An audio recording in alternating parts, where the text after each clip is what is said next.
الحمد للہ وحدہ والصلاة والسلام علی من لا نبی بعدہ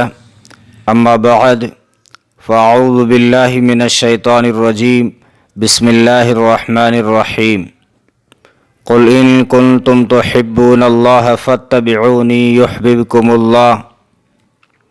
وقال النبی صلی اللہ علیہ وسلم لا يؤمن احدكم حتى اكون احب اليه من والده وولده والناس اجمعين او كما قال علیہ الصلاۃ والسلام۔ محترم دوستو، بزرگوں اور عزیز بھائیوں، آج دشمنان اسلام کے ذہنوں میں ایک سوال گردش کر رہا ہے کہ مسلمان اپنے نبی محمد صلی اللہ علیہ وسلم سے اتنا پیار کیوں کرتے ہیں، یعنی محمد صلی اللہ علیہ وسلم اتنے محبوب کیوں ہیں۔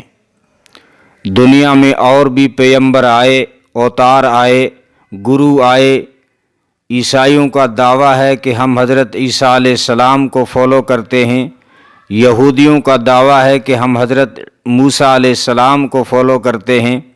ہندوؤں کا دعویٰ ہے کہ ہم رام کو فالو کرتے ہیں، سکھوں کا دعویٰ ہے کہ ہم گرو نانک کو فالو کرتے ہیں، مگر اتنا پیار کسی نے کسی سے نہیں کیا ہوگا جتنا مسلمان اپنے نبی سے کرتے ہیں۔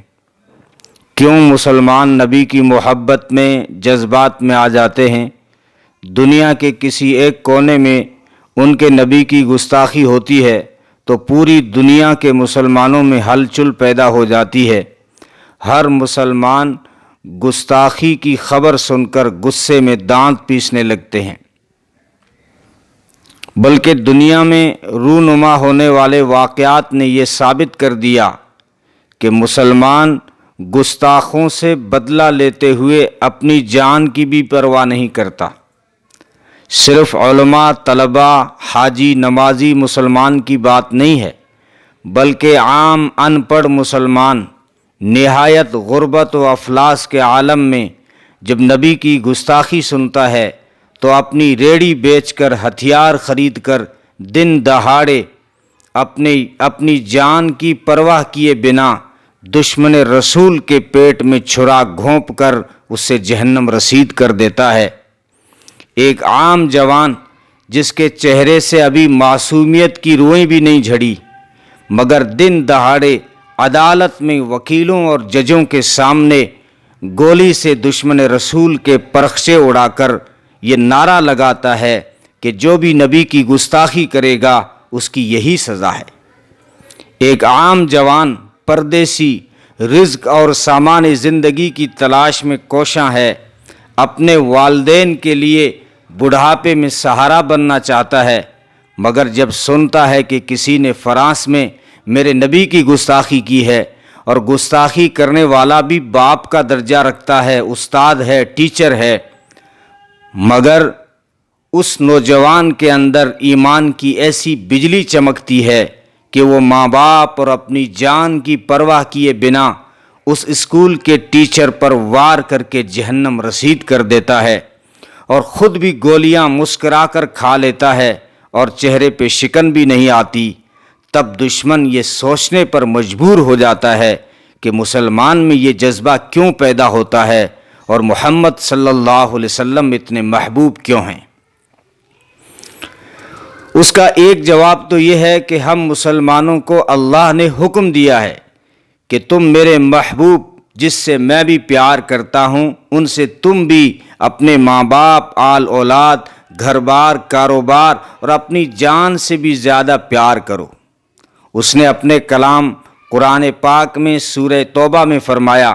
قل ان کان آباؤکم وابناؤکم واخوانکم وازواجکم وعشیرتکم واموال اقترفتموها وتجارۃ تخشون کسادها ومساکن ترضونها احب الیکم من اللہ ورسولہ وجہاد فی سبیلہ فتربصوا حتی یأتی اللہ بامرہ واللہ لا یہدی القوم الفاسقین۔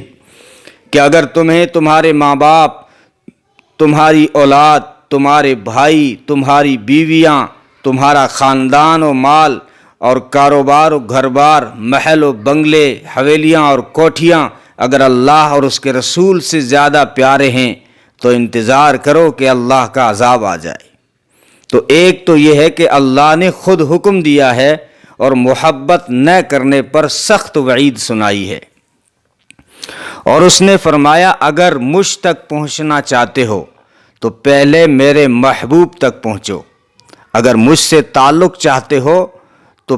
میرے محبوب سے پہلے تعلق جوڑو۔ قل ان کنتم تحبون اللہ فاتبعونی یحببکم اللہ۔ اللہ نے فرمایا اگر تم چاہتے ہو کہ اللہ تم کو چاہنے لگے تو جاؤ میرے محبوب کی اتباع کرو۔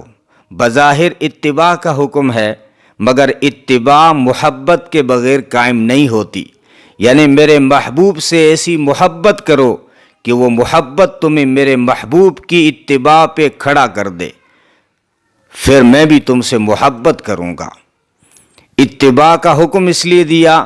تاکہ جو بھی محبت کرنا چاہے وہ صرف زبانی جمع خرچ پہ گزارا نہ کرے، بلکہ ان کی اتباع کو لازم پکڑے، یہی اصل محبت ہے۔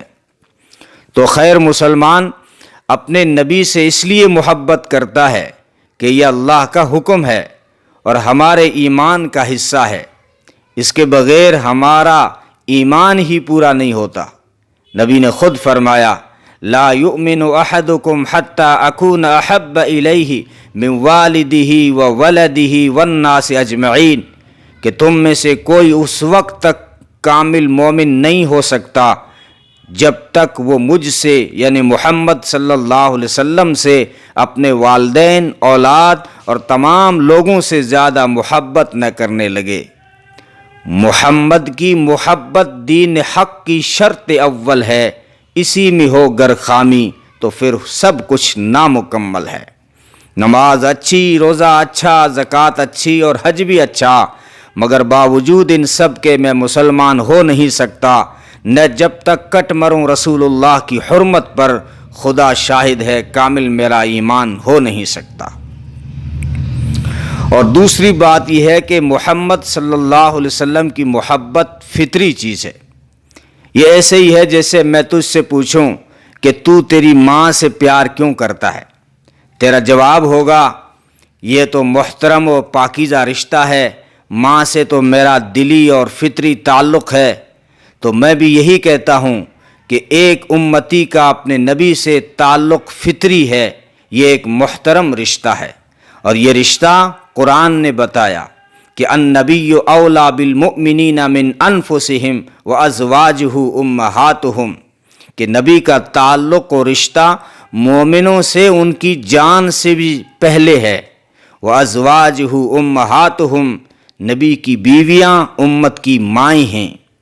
تجھے تو تیرے باپ نے بتایا کہ یہ تیری ماں ہے، مجھے قرآن نے بتایا کہ عائشہ تیری ماں ہے۔ تو کہتا ہے ماں سے محبت اس لیے ہے کہ ماں نے میرا بہت خیال رکھا تھا، مجھے تو ہوش بھی نہیں تھا، اگر میری ماں میرا خیال نہ رکھتی تو سردی میں چادر نہ اڑاتی، خیال نہ رکھتی سردی میں چادر نہ اڑاتی تو میں مر جاتا، اگر میری گندگیاں نہ دھوتی تو میں بدبو سے ہلاک ہو جاتا۔ تو مجھے بھی کہنے دے اگر میرے نبی کی رحمت کی چادر نہ ہوتی تو ہم سب گناہوں اور کرتوتوں کے گند سے ہلاک ہو جاتے، اگر میرے نبی کی دعائیں نہ ہوتی تو ہم سب اپنے کرتوت اور گناہوں کی بدبو سے ہلاک ہو جاتے۔ اگر تو ہسٹری پڑھ کر غور و خوض کرے تو ہسٹری گواہی دے گی کہ ہم سے پہلے اسی دھرتی پر بہت سارے لوگ آئے، بہت ساری امتیں آئی، بڑے بڑے مالدار آئے، بڑے بڑے بادشاہ آئے، جنت بنانے والے شداد آئے، قارون جیسے مالدار آئے، فرعون جیسے بادشاہ آئے، نمرود جیسے ظالم و جابر حکمراں آئے، حامان جیسے وزیر آئے، بڑی لمبی تگڑی قومیں آئی، قوم عاد اور قوم سمود آئی، 60 ہاتھ کے لوگ آئے، 120 فٹ کے لوگ آئے، 5 من کے پتھر کو اٹھا کر پھینکنے والے آئے، اپنے ناخنوں سے پہاڑ تراش کر محل بنانے والے آئے، مگر جب ان کے کرتوت برے ہو گئے، ان کے گناہ بڑھ گئے، انہوں نے جب انسانیت پہ ظلم شروع کر دیا، جب وہ غریبوں کو ستانے لگے، یتیموں کا مال ہڑپنے لگے، جب انہوں نے عورت کو ظلم و جبر کا نشانہ بنایا، بہن کی عزت اٹھ گئی، ماں کا احترام رخصت ہو گیا، بیویوں کے ساتھ جانور سے بھی بدتر سلوک کرنے لگے، اللہ کے ولیوں، رشیوں اور برگزیدہ بندوں کو ستانے لگے، تب اللہ نے ان کو ملیا میٹ کر دیا، کسی پر اپنے عذاب کی بجلیاں گرائی، کسی پر پتھر برسائے، کسی پر آگ برسا کر خاکستر کر دیا، کسی کو زمین میں دھسا دیا، کسی کو ہوا سے اڑا کر پٹخ دیا، کسی کو چیخ سنا کر ہلاک کر دیا۔ مگر تو نے سوچا کہ آج کے انسان نے حیوانیت کی ساری حدود پار کر لی ہیں، عریانیت کا ننگا ناچ ہو رہا ہے، عورت کی عزت کو تار تار کیا جا رہا ہے، بہن بیٹیوں کے ساتھ آئے دن ریپ کے واقعات بڑھ رہے ہیں، بوڑھے ماں باپ کو جانوروں کی طرح چڑیا گھر میں رکھا جا رہا ہے،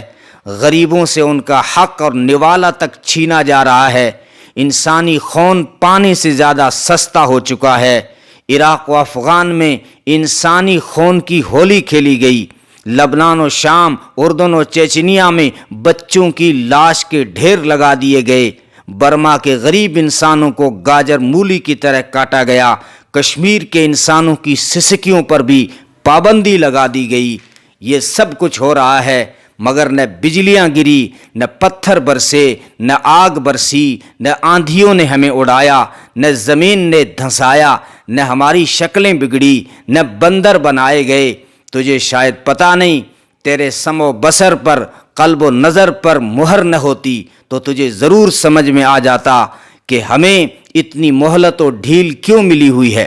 یہ سب صدقہ ہے محمد عربی صلی اللہ علیہ وسلم کا۔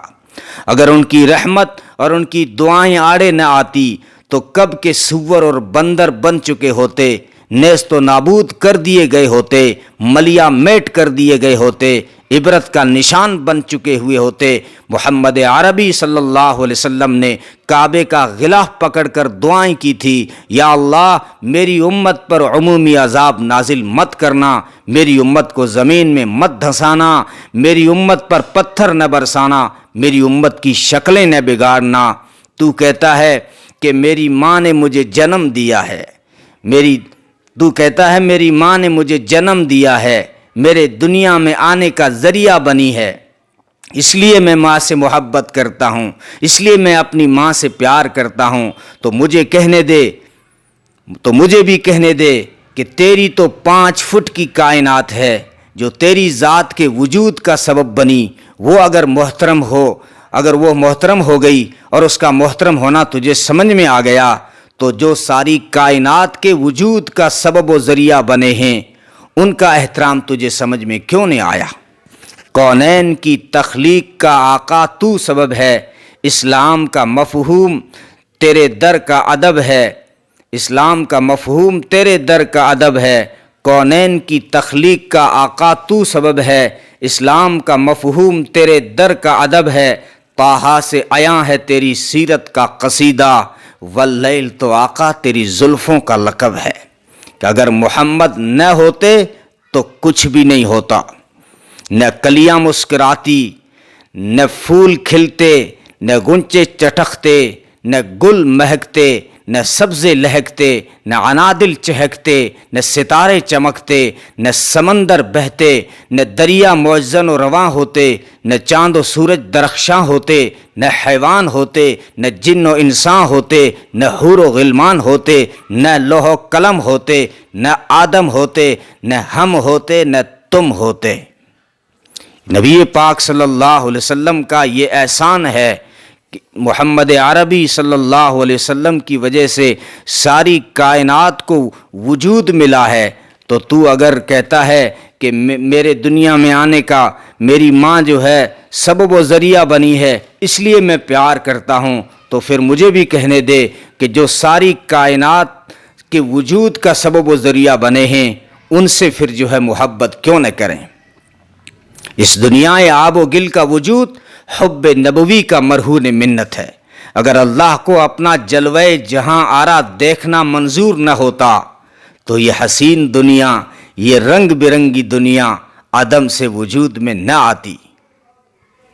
تو کہتا ہے میری ماں نے میرے لیے دکھ اٹھائے ہیں، نہ سردی دیکھی نہ گرمی، نہ رات دیکھی نہ دن، میری راحت کی خاطر اس نے تکلیفیں اٹھائی ہیں، اس لیے میری محبت فطری ہے، ہونی چاہیے۔ تو مجھے بھی کہنے دے، میرے نبی صلی اللہ علیہ وسلم نے انسانیت کے لیے ایسے دکھ اٹھائے کہ سارے پیغمبر مل کر میرے نبی کی تکلیفوں کا مقابلہ نہیں کر سکتے۔ جن کی راہوں میں کانٹے بچھائے گئے، جس میں اطہر پہ اوج کا بوجھ رکھا گیا، سوشل بائیکاٹ کیا گیا، بچیوں کو طلاقیں پڑ گئی، چہرے انور پر تھوکا گیا، طائف میں 3 میل تک پتھر برسائے گئے، غزوہ احد میں زخمی ہو کر گہرے کھڈے میں جا گرے۔ لوگوں نے کہا طائف والوں کے لیے بد دعا کریں، فرمایا اللہم اہدی ثقیفہ، اے اللہ ثقیف والوں کو ہدایت عطا فرما۔ لوگوں نے کہا احد والوں کے لیے بد دعا کریں، فرمایا اللہم اہدی قومی فإنہم لا يعلمون، یا اللہ میری قوم کو ہدایت عطا فرما، انہیں پتہ کوئی نہیں کہ میں کون ہوں۔ اور فرمایا میں کوئی عذاب نازل کرانے کے لیے نہیں آیا ہوں، میں ساری کائنات کے لیے رحمت بن کر آیا ہوں۔ ہائے ہائے، محمد وہ گم گشتہ قوموں کا ہادی، محمد وہ گم گشتہ قوموں کا ہادی، جو عالم میں علم و عمل کا منادی، وہ پیمبر عزم و خود اعتمادی، شریعت ہے جن کی بہت سیدھی سادی، محبت کے یوں جس نے دریا بہائے، دل ان کا بھی جیتا جو سر لینے آئے، یہ بندہ نوازی کے جوہر دکھائے، کہ خود کھائے جو اور جواہر لٹائے، خوشی اپنی غیروں کے غم میں بھلا دی، دیا درد جس نے اسے بھی دعا دی، دیا درد جس نے اسے بھی دعا دی۔ اور تو کہتا ہے میری ماں کے مجھ پہ بہت احسانات ہیں، میں ان احسانات سے دبا ہوا ہوں، اس لیے محبت کرتا ہوں۔ اور قاعدہ بھی ہے الانسان عبد الاحسان، کہ انسان احسان کا غلام ہوتا ہے۔ تھوڑی سی کسی نے چائے پلا دی، کورٹ کچہری میں سہارا لگا دیا، تو پھر جو ہے ساری زندگی تو اس کے سامنے آئیں بائیں اور سائیں کرتا ہے۔ تو مجھے بھی کہنے دے کہ میرے نبی صلی اللہ علیہ وسلم کی ذات سارے احسانات کا خلاصہ ہے، بلکہ احسانات خداوندی کا عنوان جلی ہے، چاہے عالم ناسوت ہو یا عالم ملکوت یا عالم لاہوت، ہر جہاں میں ہر کہکشاں میں نبی کے احسانات کے آگے ساری انسانیت دبی ہوئی، جھکی ہوئی، خمیدہ گردن اور سر نگوں ہے۔ کیونکہ جس وقت نبی پاک صلی اللہ علیہ وسلم 6 صدی عیسوی میں تشریف لائے، اس وقت انسانیت مٹنے کو تھی، ختم ہونے کا ارادہ اس نے خود کر لیا تھا۔ خدا کی عدالت میں اپنی بغاوت کا مقدمہ خود دائر کر چکی تھی انسانیت، اور اپنے خلاف گواہی دینے کو خود کھڑی ہو چکی تھی۔ مسئلہ صرف عرب کا نہیں تھا، انسانیت کی قسمت کا تھا۔ مسئلہ یہ نہیں تھا کہ باپ اپنی بیٹی کو زندہ درگور کر رہا تھا، بلکہ مسئلہ یہ تھا کہ ساری انسانیت مادر گیتی مل کر انسانیت کو مٹی میں ملانے جا رہی تھی۔ صورتحال اتنی سنگین و مہیب، دقیق و پیچیدہ تھی کہ بڑے سے بڑا مصور، کوئی ادیب و مورخ تصویر نہیں کھینچ سکتا۔ اگر نقشہ کھینچا ہے تو وہ پھر خدا کا قرآن ہے۔ فرمایا وَاذْكُرُوا نِعْمَةَ اللَّهِ عَلَيْكُمْ اِذْ كُنْتُمْ أَعْدَاءً فَأَلَّفَ بَيْنَ قُلُوبِكُمْ فَأَصْبَحْتُمْ بِنِعْمَتِهِ إِخْوَانًا وَكُنْتُمْ عَلَى شَفَا حُفْرَةٍ مِّنَ النَّارِ فَأَنْقَذَكُم مِّنْهَا۔ فرمایا اس وقت کو یاد کرو جب تم اپنے ہی دشمن بن چکے تھے، آگ کے سمندر کی تھا میں چھلانگ لگانے کو تمہارے قدم اٹھ چکے تھے، پھر اس ارحم الراحمین کو رحم آیا، اس نے رحمت للعالمین کو مبعوث فرمایا، جس نے تمہیں کمر سے پکڑ کر دوزخ کی آگ سے بچا لیا۔ نبی نے خود فرمایا میری دعوت کی مثال ایسی ہے جیسے کسی نے آگ سلگائی ہو تو اس میں پروانے آ کر گر کر مرنے لگتے ہیں اور وہ بچانا چاہتا ہے، ایسے ہی جس وقت میں آیا اس وقت تم دوزخ کے کنارے کھڑے تھے، میں نے آ کر تمہارا ہاتھ تھام لیا۔ مسئلہ صرف عرب کا نہیں تھا،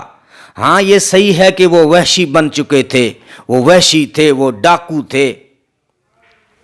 مثال دے دوں، عامر بن ہند کے بھائی کو بنی تمیم والوں نے قتل کر دیا تھا۔ عامر بن ہند وڈیرا تھا، ایک پٹیل تھا، اس کے بھائی کو بنو تمیم والوں نے قتل کر دیا تو اس نے منت مانی، قسم کھائی کہ بنو تمیم کے 100 آدمیوں کا قتل کروں گا۔ اس نے یکبارگی اچانک حملہ کیا، بنو تمیم والے سب بھاگ کھڑے ہوئے، کوئی اس کے ہاتھ نہ آیا، صرف ایک ضعیف و ناتواں بڑھیا ہاتھ لگی جس کا نام حمرا تھا۔ کیا کیا اس عرب کے وڈیرے نے؟ ایک بہت بڑی آگ سلگائی اور اس ضعیف و ناتواں اور ضعیف کو، بڑھیا کو زندہ آگ میں ڈال دیا۔ ایک مسافر گزر رہا تھا، 7 دن کا بھوکھا انسان جو آگ دیکھ کر قریب آیا تھا، شاید کچھ کھانے کو ملے گا۔ عامر بن ہند نے پوچھا کون ہو؟ اس نے کہا میرا نام عمار ہے، آگ دیکھ کر آیا ہوں، شاید کچھ کھانے کو ملے۔ کیا کیا اس پٹیل کے؟ اس پٹیل نے، عرب کے اندر مہمان نوازی مشہور تھی نا،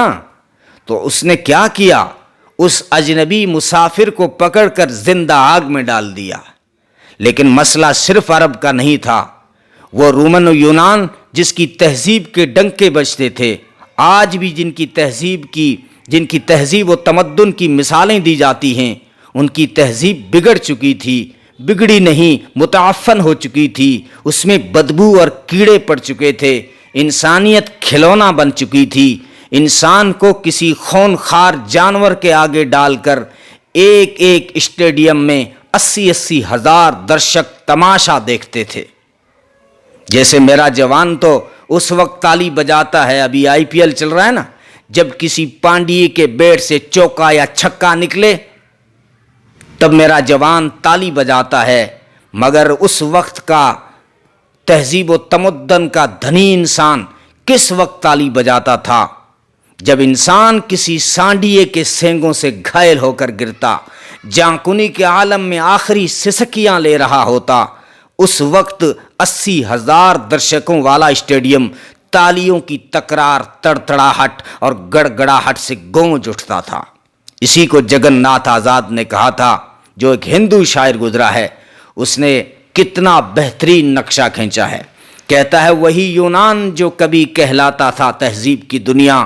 وہی روئے زمین پر آج تھا تخریب کی دنیا، یہ تحقیق و تجسس کا جہاں آج تھا ویرانہ، افلاطون کی خرد و سقراط کی دانش تھی افسانہ، غرض دنیا میں چاروں سمت اندھیرا ہی اندھیرا تھا، نشان نور گم تھا اور ظلمت کا بسیرا تھا، کہ دنیا کے افق پر دفاتن سیلاب نور آیا، جہان کفر و باطل میں صداقت کا ظہور آیا، حقیقت کی خبر دینے بشیر آیا، نذیر آیا، شہنشاہی نے جس کے قدم چومے وہ فقیر آیا، مبارک ہو زمانے کو وہ ختم المرسلین آیا، کہ صحاب رحم بن کر رحمت للعالمین آیا۔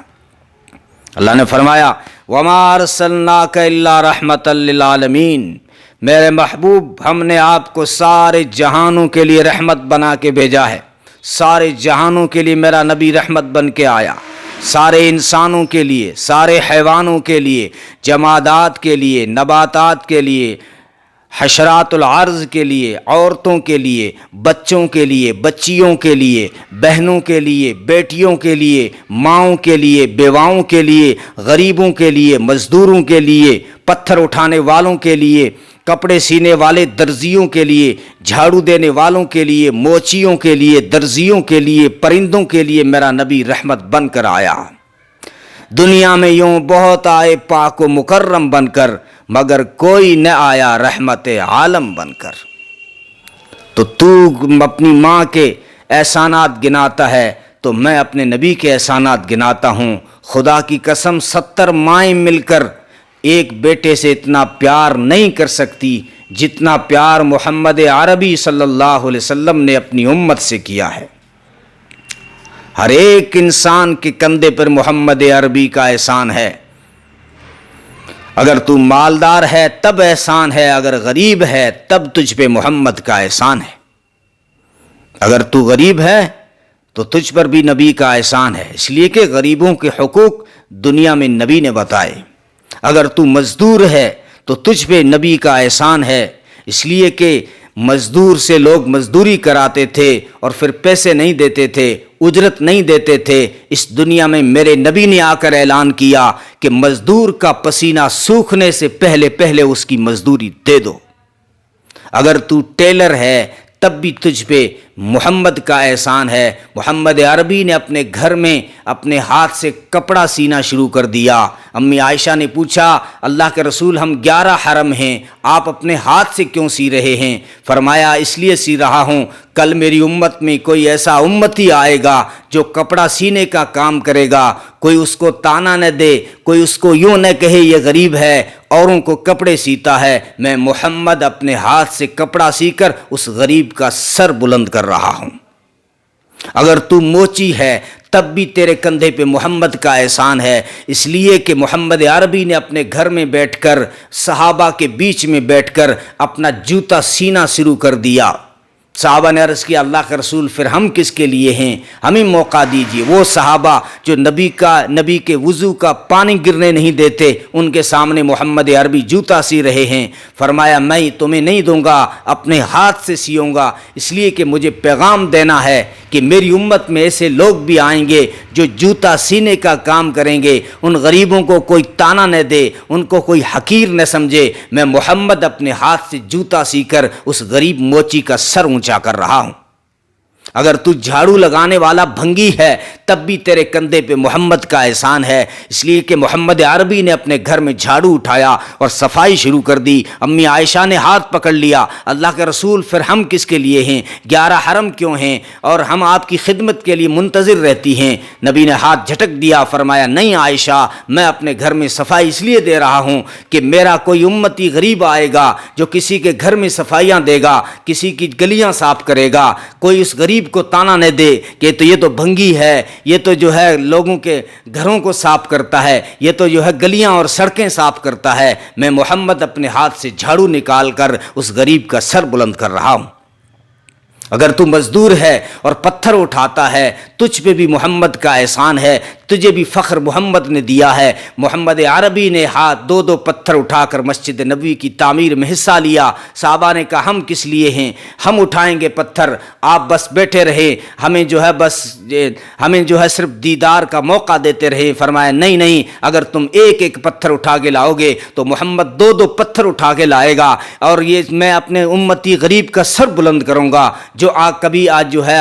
مزدور جو ہے کبھی پتھر اٹھا کے جو ہے کندھے پہ جو ہے دوسری منزل چڑھ رہا ہوگا، کبھی جو ہے بلندی کی طرف جا رہا ہوگا اور جو ہے میلے کپڑوں میں جو پتھر اٹھا رہا ہوگا اس کے اوپر کوئی غلط نگاہ نہ ڈالے، کوئی حقارت کی نگاہ نہ ڈالے، اس کو کوئی تانا نہ دے کہ تو غریب ہے۔ میں محمد اپنے کندھوں پہ پتھر اٹھا کر اس مزدور کا سر بلند کر رہا ہوں۔ ہر ایک پہ میرے نبی کے احسانات ہیں، چاہے تو مرد ہے تب بھی تجھ پہ احسانات ہیں، اگر تو عورت ہے تب بھی تجھ پہ جو ہے محمد کے احسانات ہیں۔ اور تو تم بھی سنو، تمہیں عزت محمد عربی کے صدقے سے ملی ہے، ورنہ عورت استعمال کی چیز تھی، ٹیشو پیپر کی طرح لوگ استعمال کرتے تھے اور ٹیشو پیپر کی طرح استعمال کر کے پھینک دیتے تھے۔ مہواری میں تجھے جنگل میں چھوڑ دیا جاتا تھا، تجھے برتنوں کو ہاتھ لگانے کی اجازت نہیں ہوتی تھی، تجھے گھر میں گھسنے کی اجازت نہیں ہوتی تھی، لوگ تجھ سے نفرت کرتے تھے۔ محمد عربی نے آ کر اس عورت کو عزت دی ہے۔ عورت اگر تو بیوی ہے تب بھی تجھے محمد نے عزت دی، بیٹی ہے تب بھی عزت تجھے محمد نے دی ہے، بہن ہے تب بھی تجھے عزت محمد نے دی ہے، اگر تو ماں ہے تب بھی تجھے عزت محمد نے دی ہے۔ ورنہ ماؤں کے ساتھ کیا ہوتا تھا، باپ کے انتقال کے بعد وراثت کے مال کی طرح ماں تقسیم ہو جاتی تھی، کبھی ماں کے ٹکڑے ہو جاتے تھے، اور سوتیلی ماں کے ساتھ ایسے واقعات پیش آئے کہ 4 5 بیٹوں نے مل کر اپنی سوتیلی ماں سے زنا کیا۔ لیکن یہ محمد عربی نے آ کر اعلان کیا کہ ماں کا مقام بڑا بلند مرتبہ ہے، آخری حدوں تک ماں کی بلندی کی آخری حدوں تک ماں کو پہنچا دیا۔ فرمایا ماں کو کم مت سمجھو، اس کے قدموں کے نیچے جنت ہے، اور باپ جنت کا دروازہ ہے۔ یہ عورت اگر تو بہن ہے تو یہ عزت تجھے محمد عربی نے دی ہے، ورنہ دنیا میں بہن عیب سمجھتے تھے لوگ کہتے تھے میرا کوئی بہنوئی نہیں ہونا چاہیے۔ بھائی اپنی بہن کو سجا کر چوراہے پہ کھڑا کرتا اور پھر بولی لگاتا، کوئی ہے جو اس کو لے جائے، میں اس کو گھر میں نہیں رکھنا چاہتا کیونکہ میں یہ پسند نہیں کرتا، میں یہ گوارا نہیں کرتا کہ میرا کوئی بہنوئی ہو۔ محمد عربی نے آ کر بہن کو عزت دی ہے۔ حقیقی بہن تو کوئی تھی نہیں، لیکن دودھ شریک بہن حضرت شیمہ جب ملنے آتی ہے، مکہ فتح ہو گیا، اس کے بعد میں قبیلہ حوازن اور قبیلہ ثقیف کے ساتھ جو جنگی ہوئی تو وہاں پر یہ گرفتار ہو کر آ گئی۔ صحابہ نے راستہ روکا تلواروں سے، کون ہے تو؟ کہنے لگی مجھے جانے دو، میں تمہارے نبی محمد کی بہن ہوں۔ صحابہ نے کہا ہمارے نبی کی کوئی بہن نہیں، کہا مجھے جانے تو دو، میں ثابت کروں گی کہ میں محمد صلی اللہ علیہ وسلم کی بہن ہوں۔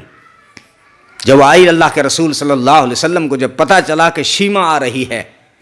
تو استقبال کے لیے، بہن کے استقبال کے لیے ساری کائنات کے سردار کھڑے ہو گئے، اور اپنی نبوت والی چادر، وہ چادر جس کے ایک ایک دھاگے پر عفت کی مہریں لگی ہوئی تھی، وہ چادر جس کی قسمیں اللہ عرش پہ کھاتا ہے، اس چادر کو اپنی بہن کے قدموں میں بچھا دیا، عزت دی۔ کہا بہن اگر رہنا چاہتی ہے بھائی کے گھر رہ لے، ایسی عزت دوں گا کہ دنیا کے کسی بھائی نے اپنی بہن کو عزت نہیں دی ہوگی، اور اگر تو جانا چاہتی ہے تو اے بہن تجھے میں اس طریقے سے رخصت کروں گا کہ دنیا کا کوئی بھائی اس طرح رخصت نہیں کر پائے گا۔ تو آج فخر کرتا ہے میں نے بھائی کو الماریاں دی، تو مجھ سے بھی سن میرے نبی نے اپنی بہن کو سواریاں دی۔ تو کہتا ہے میں نے میری بہن کو اتنے جوڑے دیے، لیکن تجھے نہیں پتا کہ میرے نبی نے اپنی بہن کو کتنے اونٹ اور کتنے گھوڑے دیے، عزت کے ساتھ میں رخصت کرایا۔ تو بہن کو عزت ملی ہے نبی کی وجہ سے، اگر تو بیٹی ہے تب بھی تجھے عزت ملی ہے نبی کی وجہ سے، ورنہ باپ اپنی بیٹی کو زندہ درگور کر دیتا تھا، زمین میں زندہ گاڑ دیتا تھا۔ نبی نے آ کر اعلان کیا اللہ نے جس کو 2 بیٹیاں دی، نام اچھا رکھو، تعلیم و تربیت کا انتظام کرو، ان کا نکاح کرو، تم پہ جنت واجب ہو جائے گی۔ فرمایا کل قیامت کے دن اس کا گھر میرے گھر کے سامنے ہوگا جو اپنی بیٹی کو عزت دیتا ہے، اور فرمایا کل قیامت کے دن وہ میرے اتنا قریب ہوگا جتنی یہ 2 انگلیاں آپس میں قریب ہیں۔ کون سا شخص کہ جو اپنی بہن کو، جو اپنی بیٹی کو عزت دیتا ہے۔ تو یہ عزت ملی ہے نبی کی وجہ سے۔ اگر تو بیوی ہے تب بھی عزت ملی ہے تجھے نبی کی وجہ سے، بیوی پر بھی محمد کا احسان ہے، ورنہ بیوی کے ساتھ میں کیا ہوتا تھا سلوک، ایک جانور کی طرح، جانور سے بھی بدتر سلوک بیوی کے ساتھ ہوتا تھا۔ اگر شوہر کا انتقال ہو جاتا تو پھر اس کے ساتھ وہ ظلم ہوتا۔ آپ کو معلوم ہونا چاہیے دنیا میں ستی کا رواج کیوں شروع ہوا ہے، کہ لوگ شوہر کے انتقال کے بعد عورت کے اوپر ایسا ظلم ڈھاتے تھے، پھر اس عورتوں نے فیصلہ کیا کہ یہ ظلم ہمیں گوارا نہیں ہے، جس دن ہمارے شوہر کا انتقال ہو جائے اسی دن ہمیں بھی زمین میں زندہ گاڑ دو۔ اسی دن دنیا میں ستی کا رواج عام آ گیا۔ لیکن محمد عربی نے آ کر اعلان کیا اے لوگو اپنی بیوی کو مسکرا کے دیکھ لو، تمہیں صدقے کا ثواب ملے گا۔ تو خیر ہر ایک کے کندھے پہ محمد عربی صلی اللہ علیہ وسلم کے احسانات ہیں، یتیموں پہ بھی نبی کے احسانات ہیں، ورنہ یتیموں کا لوگ مال ہڑپ کے کھا جاتے تھے، محمد عربی نے آ کر اعلان کیا تم مال نہیں کھا رہے ہو، تم جہنم کے انگارے کھا رہے ہو۔ جو یتیم کی کفالت کرے گا وہ کل قیامت میں جنت میں میرے اتنا قریب ہوگا جتنی یہ دو انگلیاں آپس میں قریب ہیں۔ بیواؤں پہ محمد کے احسانات ہیں۔ بیواؤں کو لوگ عیب سمجھتے تھے اور اس کو جو ہے منحوس سمجھتے تھے۔ محمد عربی نے آ کر 25 سال کی عمر میں 40 سال کی بڑھیا سے شادی کر کے پیغام دیا کہ میں خدیجہ سے نکاح نہیں کر رہا ہوں بلکہ ایک بیوہ کا گھر بسا رہا ہوں۔ تو خیر ساری انسانیت کے کندھوں پہ محمد کے احسانات ہیں۔ ہوں لاکھوں سلام اس آقا پر، بت لاکھوں جس نے توڑ دیے، انسانوں کو دیا پیام سکو، طوفانوں کے رخ موڑ دیے۔ اس محسن اعظم نے کیا کچھ نہ دیا انسانوں کو، دستور دیا منشور دیا، کچھ راہیں دی کئی موڑ دیے۔